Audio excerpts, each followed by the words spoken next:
Okay, hey everybody. Welcome to another edition of ShopSoup Podcast. I'm Greg, and I want to say thanks for joining us here on this episode. And it's a pretty unique episode. It's got a combination of a lot of things.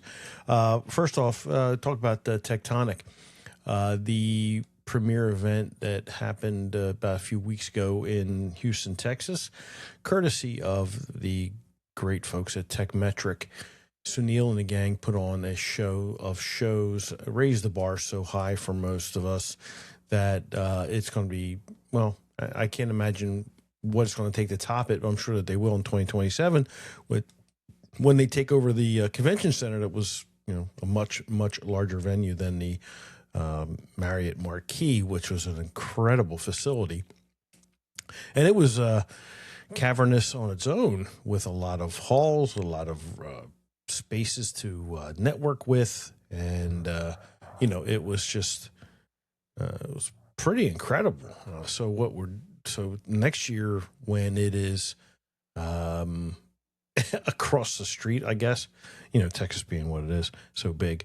Anyway, congratulations to the team at Techmetric for putting on such a fine show. There was the theme that dominated everything was definitely technology. What's coming up next? Training. So many things, but it focused on what shops are going to be doing in the future, what to look forward to. The vendors that were there were providing their solutions, all built around, in and through Techmetric itself. So it was exciting to see everybody, network out, talk to those that attended. Good friends, we see everybody online, we talk online, but there's really nothing like meeting a person in person, shaking hands, doing all of that, and having fun, breaking bread. And certainly there were some nice places to go to. The dinner, the VIP dinner, was exceptional. The speakers were fantastic. Some I didn't know. I mean, Mike McAllowitz, sure. The general I wasn't aware of, but he was fantastic. Loved his stories and his flat out just plain speak. It was right there. Sunil, the same way, came up on stage, introduced everything, and the team at Techmetric. Geez, man, there's so many of you. I try to remember them all. Claire, Amber, I met. And I feel so dumb. I should know them all. But anyway, guys, you did one great job, and so glad to get to meet you in person and enjoy your company and your energy, and everything was there. And I made comments on SoupRadio the other day that it's probably the first event that I've ever been to as a professional where the alcohol, and I'll say it clearly, I don't care if you drink or don't drink, but the alcohol was completely free. Not a penny was taken out of your pocket. No tips were allowed, or tips were voluntary, but there was no tip jars, nothing like that. So if you slip somebody something, hey, that's on you, great job. But no tips were required. Top shelf products, especially drinks, and the way the rooms were done were fantastic. The party at night in the main hall, when it turned into a club, an 80s club with big leather chairs and, the lighting and the floor, the dance floor, and the Spasmatics, which were the band, this cover band. But they were great. They came out in full costume, full 80s type themed costumes, a little bit of Devo, a little bit of Born. Oh God, what the hell is the tennis player's name? Bjorn Borg.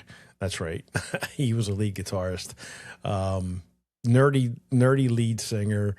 The drummer was kind of like a hair band type thing. Very, very good. Very, very fun. A lot of fun, I should say. Again, and the food was just so on point. It's not even funny. So I don't want to make this all about Techmetric, but it's probably because of Techmetric that I wanted to just make this episode.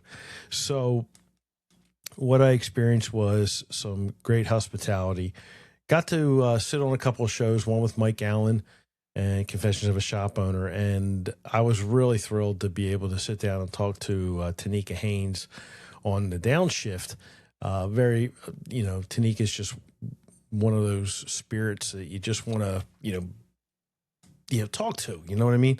And we have some good conversations about a lot of things, but overall, A+ event. So let's get into the meat of the things here. It's about AI. This week for me, every so often you get into like a pattern, or you go down a rabbit hole. Maybe, I don't know if it's weekly you do it, or daily, or monthly, or whenever it might strike you. But when your curiosity gets into what's happening around you, and you say, well, let me find out all about that stuff. I really just came across a lot about AI stuff, because at the shop, we're doing a lot with AI. I have to say that I'm proud of my son, who is taking, this is his forte. And so he's kind of like really moving down into the AI space. So it's starting to be clear to me that AI will be a very prominent part of our shop operations soon, and of course into the future. Now, what does that mean for Buckley's? What does that mean for my crew and team? And, what am I looking at? Well, personally speaking, and I had to address the team, I did address the team Friday, because I am excited about the efficiencies that will be brought into the operations with the help of AI.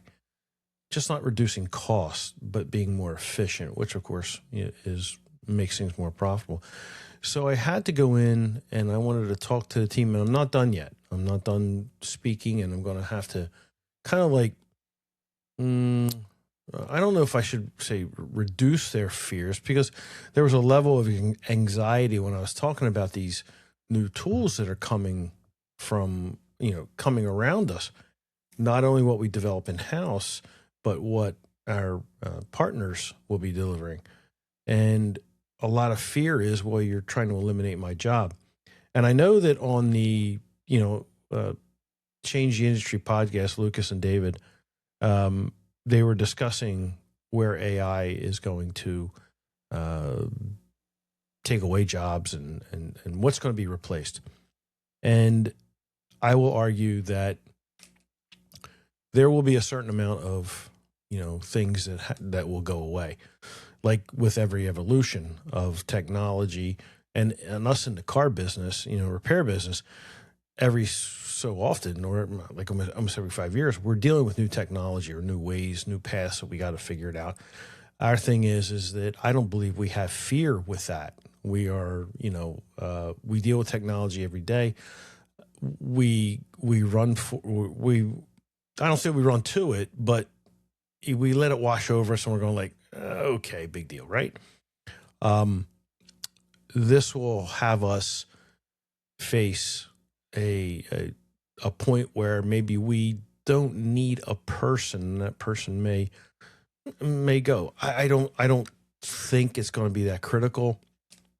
I know that from a service advisor's position, they were worried, or at least I have two people that are worried about, well, what's it going to do to me? And you have to tell them that, from my stance, that anything with automation will help you be more efficient. And with that comes the opportunity to not worry so much about the transaction, but to focus on the relationship. And that's exactly what I am looking forward to.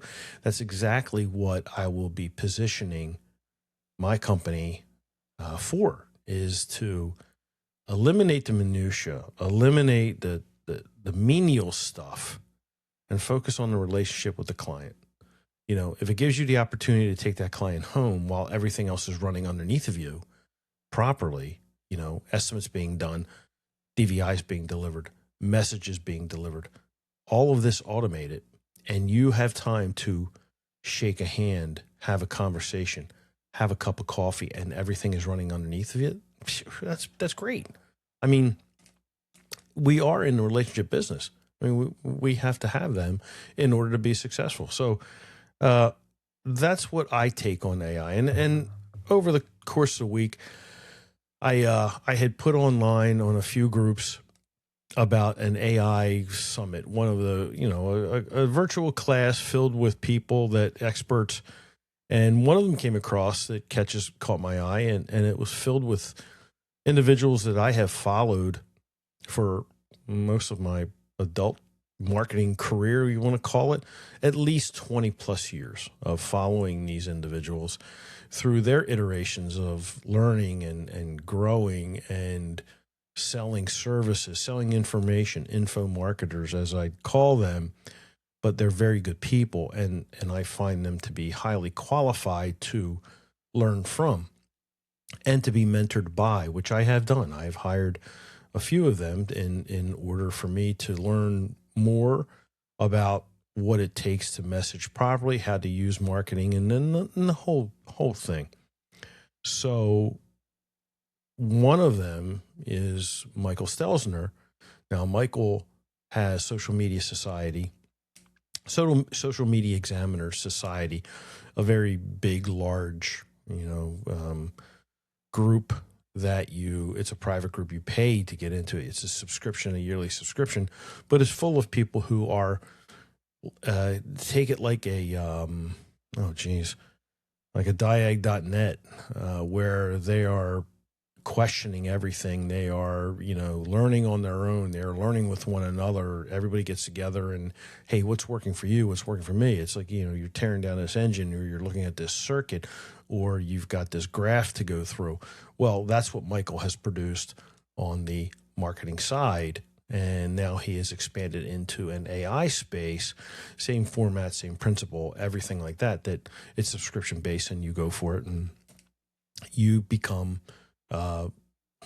involved with that. So Michael was one of the instructors or teachers on this AI Accelerator platform. And I had mentioned that if you signed up for it, it was, $47 to get the videos, to get the content and all that. And you can go further down to join a group and do all that. It's a typical info marketing funnel. They draw you in the top, they get you all the way to the bottom. And if it sounds reasonable, you sink your money into it. Hey, great, no problem. I hope if you did, you did. If you didn't, no big deal. So I'm going to try to run some of these clips here. And this is Michael describing how he came about, what he thought about AI. Now, remember, Michael is 20 years. When did he start? 2009 or 2008. But before that, before he started Social Media Examiner, he was out on his own. And he has a conference every year in San Diego that's one of the largest around. I have not attended it due to my own schedules, but I do want to get out there to sit in on some of these things here. But anyway, here's Michael, and I'm going to try to play this, see if I can get the right mix here, especially on video. Audio isn't a problem. Video is where it's at. So let me see what I can do. Podcast was it was a thing that I was effectively stalling on. I had made mistakes in the past where I thought that a market was moving. I got into the Web3 world, and that was a disaster. So we all know that on November 30th, 2022, I believe, if I'm doing my math right. Is that right? No, that's 2022, 2024. Yeah. 2024, ChatGPT rolled out and the whole world went crazy. And I was just as impressed as everyone else. And I thought, this is nuts. I've never seen anything quite explode like this. I've seen Clubhouse explode during COVID. I've seen other trends come and go, but this one seemed to have staying power because the things that AI could do, although imperfect, were extremely impressive. And it looks like child's play now looking back on it, but so many people were so excited about it that they were just all rushing in. And because I've been in this space for a little while, I started Social Media Examiner back in 2009. I've seen this rodeo before, and I wanted to wait. I was not going to rush in because I knew that if you get in too early, well, then you could basically just kind of fizzle out. And if you get in too late, well, then there's going to be a early mover advantage that's going to be gone. So I decided to wait and wait and wait. And then finally in May of 2024, am I doing the math on that right? Yeah, May of 2024, I launched a podcast called AI Explored. Now that was actually, I feel like that was a full year and a half after the ChatGPT moment. Now I've got to, when did ChatGPT launch? I have to Google that now. Do you know when it launched? Let's see here. When did ChatGPT launch? It was 2022. Okay, I was right. So it was November of 2022. So I waited until May of 2024. And the reason I waited until May of 2024. You see how he had patience? He took 2 years before he really started to get into AI, just to make sure that it was kind of like the real deal, right? And I think that's what most of us were looking at, or we may delay our entry into it a little bit longer. But over the past week at Tektonic, a lot of conversation was absolutely there over the fact of, well, how long do I wait before I get into it? What am I looking at? So Mike continues. Is because I just wanted to look for certain kind of markers. And the markers that I was looking for was, number one, people saying, this is threatening to me. That was one of the markers that I was looking for, because I knew that if people saw it as a threat, then they wouldn't just take anything as a threat. They saw disruption as a threat. Secondly, I was looking for people that were putting a flag in the ground saying, I want to be known as an expert in this space. And I started to see a lot of them, but I was waiting for sticking power. And I finally got to the point where I came up with a presupposition in spring of 2024. I said, I'm going to do an experiment. I'm going to try this new podcast and I'm going to see whether it works. And my objective was to have 1,000 downloads on this podcast for the first 12 episodes. And that happened after the first few episodes, multiple thousands of downloads per episode. And I knew that I was onto something. And I said to my team, we're going all in. This is no longer an experiment. This is something we're going to do. And really my hypothesis when launching this show was that people weren't just interested in shows that were focused on the news. They were focused in how to actually do this. Let me rephrase. They were interested in learning how to do this. And in order to do that, I had to go out and I had to find experts, right? And that's a bit of work. So I went out and I culled the entire world and I tried to find all the leading authorities. In the beginning, many of them were in my circles. And then eventually they were in circles that were outside of my circles. But I eventually started inviting these people on the show that wanted to be known for all the different categories inside of AI. Everything from ChatGPT to Claude to Google Gemini to N8N automations to images, video, all the things. We've covered all of them. And over the process of, I've done over 100 episodes now as of this point. And since then, we've also gone on to do a lot more things. We decided to launch an annual report called the AI Marketing Industry Report. We've done 2 of those. We launched the AI Business Society over a year ago, which is our professional membership. We launched AI Business World, which is a sub-conference of social media marketing world. And we also have an AI dedicated newsletter that comes out every Thursday. So we have slowly evolved our coverage at Social Media Examiner to include this new frontier. And man, it's an exciting ride. What do you say to people who are overwhelmed by the breakneck speed of change? It seems like every week some major development happens at 2 or 3 of This is a very good leading question. AI You should providers. ask Well, first of all, yourself. you are not alone. That's the first thing I tell them. Secondly, we have some new research that we're going to be releasing later this year, but 67% of marketers, which is the primary community we market to, are feeling overwhelmed with the rate of change. And I used to joke that the social media industry was the fastest changing industry in the world, because back when we were just focused on social media, you had YouTube and Facebook and LinkedIn and Twitter and all these platforms competing against each other, and change was just, you couldn't keep up with it, right? And I said to myself, as long as there is change, we have a business model. Well, guess what? The rate of change of social media makes it look like snail versus like hair, the tortoise and the hare. Yeah. Turns out social media change was much slower than what's happening in the AI world.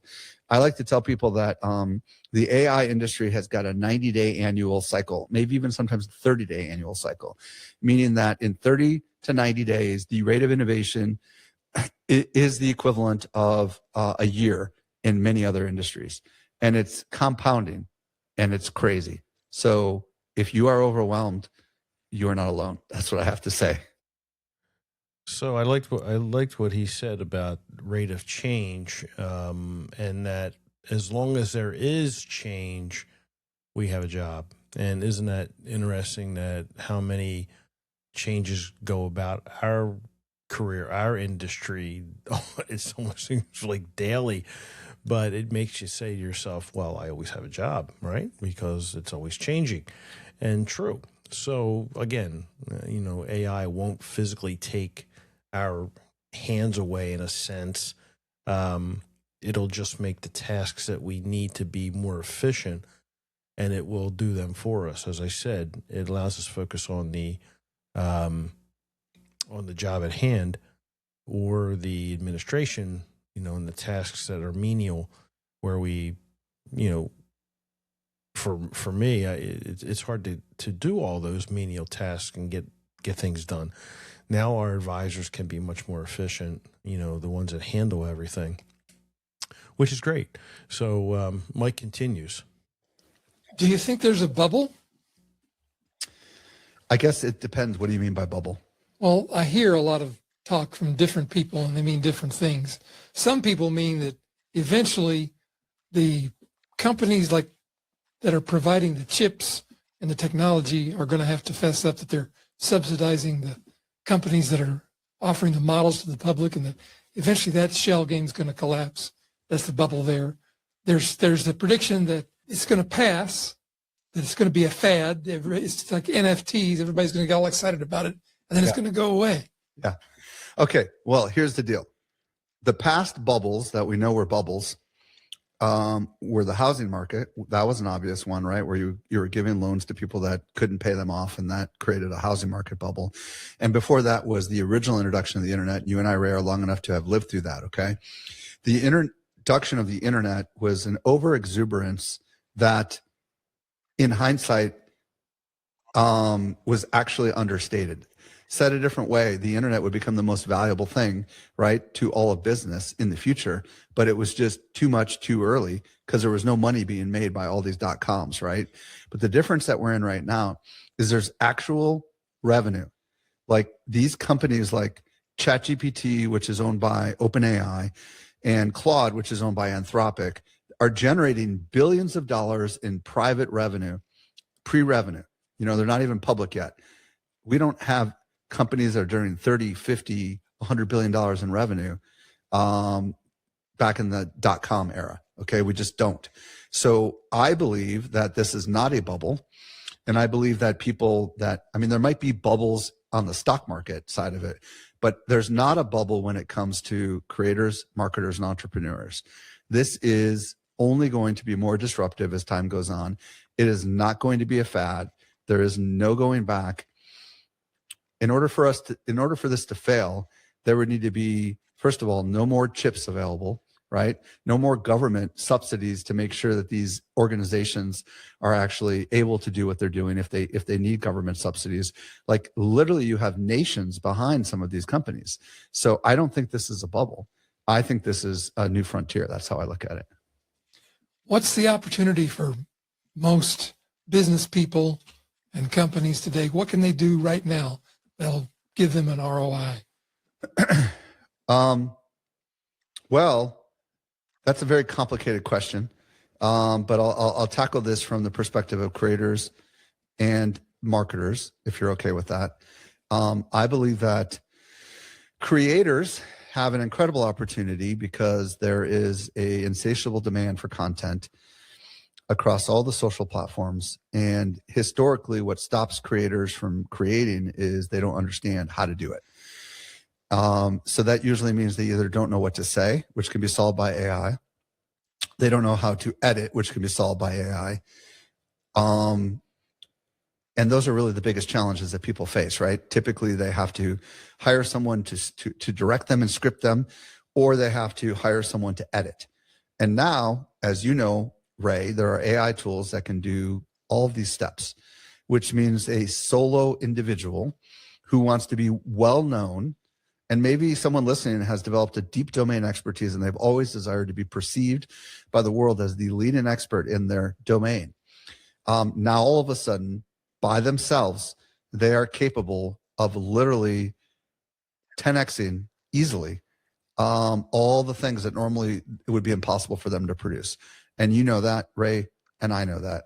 That's the first thing. So like it allows anyone, and if you're working in a career and you want to go off on your own, it's a beautiful time to do so. Because you might end up getting disenfranchised anyways. And then on the business owner side, the entrepreneur side, this is an incredible opportunity, because anyone who's ever run a business, and Ray and I have been in business for ourselves for a very, very long time, the biggest, most complicated part of business is labor, okay? Hiring people to do specific tasks. And the problem with labor is it is very expensive, and it is only as good as the talent that you hire. And sometimes when that talent goes away, you lose all that stuff. Well, with AI, you can effectively take your existing talent and you can make them incrementally more valuable to you as a company. So you can take all your people and you can train them up on AI. And instead of hiring more people, you can effectively ask your people to leverage it. Bingo. Efficiencies. I'm not talking about getting rid of everybody, but just bringing up your team members with the help of AI. And this is labor expensive. Yes. Why? Because in most cases we're inefficient. So if we make them more efficient, you can take those same people and do more with them without having to hire. Not that you have to fire, but you don't have to hire. That's what's key point, is Michael's saying here, with the help of AI. So let's continue. AI to be effectively more productive and to retain their value for the company. In addition, you can also do a lot of things with AI that will not require you to go out and hire. So if you're really bootstrapped, you could do a lot of things with AI that are almost impossible to do on your own in the past.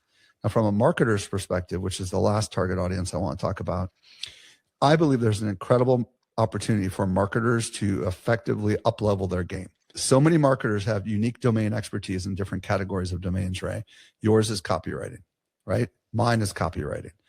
But when you start to expand all the domains that are available in the world of marketing, you've got paid advertising, you've got social media, you've got analytics, you've got conversion rate optimization, and the list goes on and on and on. There's a bazillion different domains that people have expertise in that we do not have expertise in.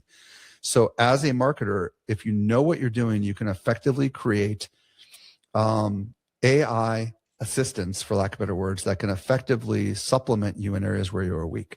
If you're not good with strategy and you're super creative, you can create some of the world's best strategists to augment your creativity. If you're super strategic and you're not very good with creativity, you can use AI as a creative sparring partner.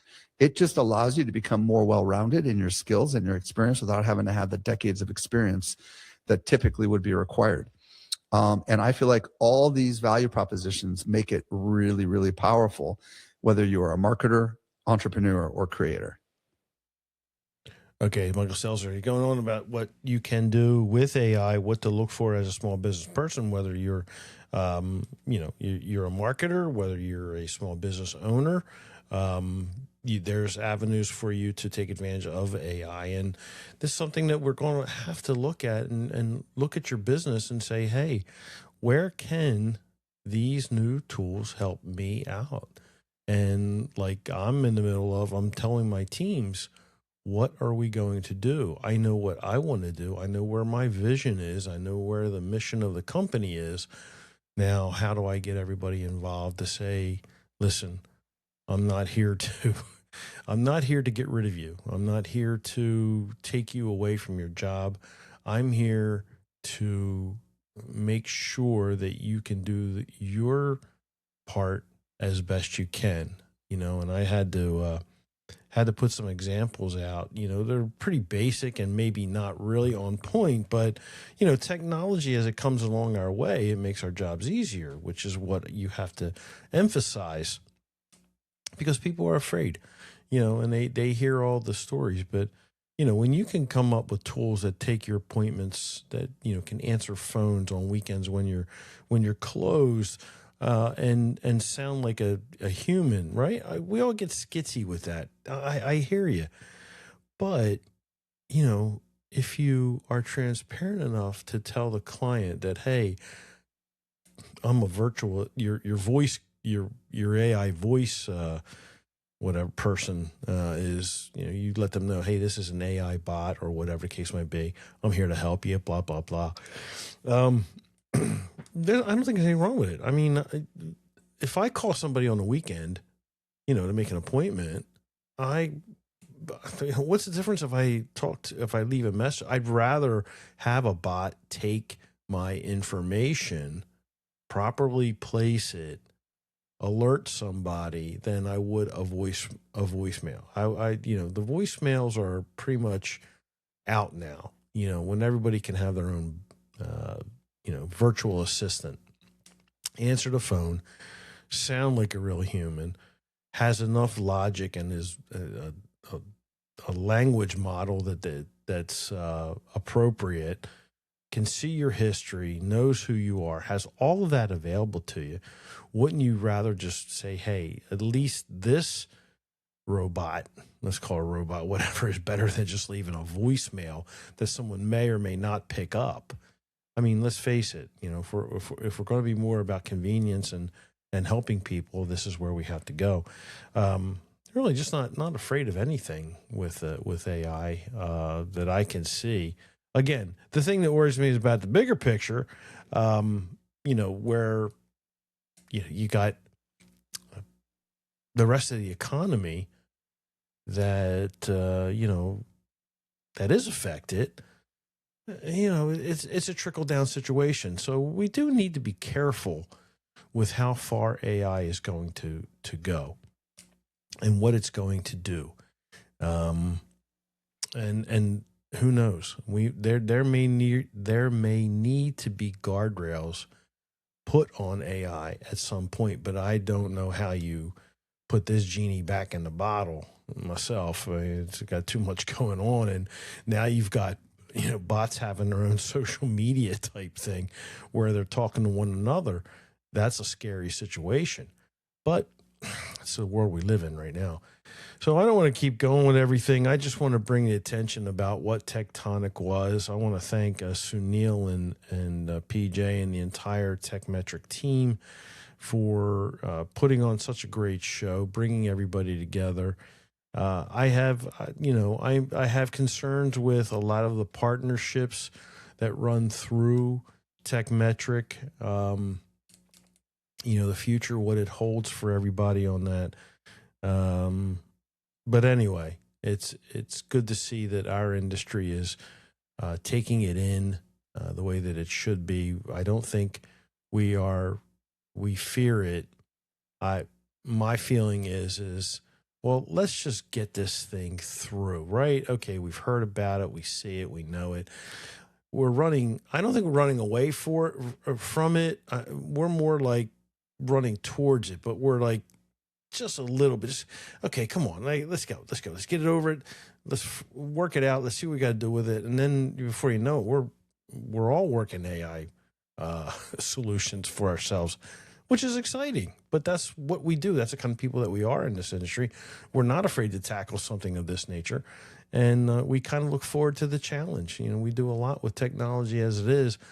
What's another piece coming down the pike, right? No big deal. Anyway, thanks. Another show, another episode, and we'll talk to you soon about everything. And we'll see you around the corner. All right. This is Greg here, ShopSoup, and we appreciate it. We'll talk to you soon. See ya.